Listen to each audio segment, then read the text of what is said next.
कल शादी है और हमारे पास तो केवल 20,000 रुपए ही जमा हो पाए हैं। अब इतने कम पैसों में कैसे होगा इतना सब?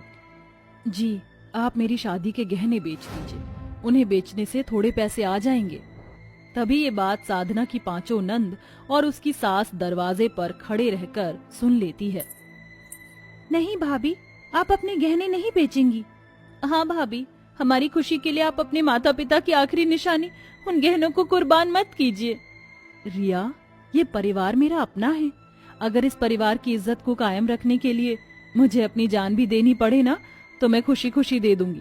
तो ये गहने क्या चीज है? ये सुनकर सबकी आंखों में आंसू आ जाते हैं।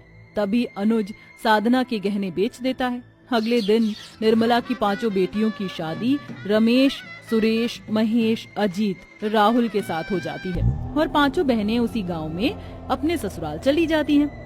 रमेश और उसके भाई शहर में कारखाने में काम करते हैं, जो वहीं रहते हैं और हफ्ते में एक बार अपने घर आते हैं। अगले दिन सवेरे सुजाता के पांचों बेटे शहर अपने काम पर चले जाते हैं। ए रिया बहू, आज तुम पांचों की मुंह दिखाई की रस्म है। तुम पांचों के पास ढंग के कपड़े तो है ना पहनने के लिए? नहीं माँ जी, हमारे पास तो नए कपड़े नहीं हैं।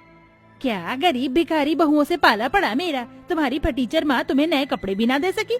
चलो तुम पांचों इसी समय अपने मायके जाकर अपने लिए नए कपड़े लेकर आओ। अगर तुम नए कपड़े नहीं लाओगी तो मैं तुम पांचों को इस घर में घुसने नहीं दूंगी, समझे? भिखारी कहीं के। तभी पांचों अपने मायके आती हैं और अपनी माँ और भाभी को सारी बात बताती हैं। बहू, अब हम इनके लिए नए कपड़े कहाँ से लाएंगे? हमारे पास तो फूटी कौड़ी तक नहीं है। माँ जी, आप चिंता मत कीजिए, मैं कुछ करती हूँ। साधना अपने कमरे में आती है और अपने कपड़ों में से 5 नए ड्रेस निकाल कर बाहर लाती है। वो कपड़े थोड़े फटे हुए थे। माँ जी, ये मेरे शादी के ड्रेस हैं जो थोड़े फट चुके हैं, मैं इन्हें सीकर नए बना देती हूँ।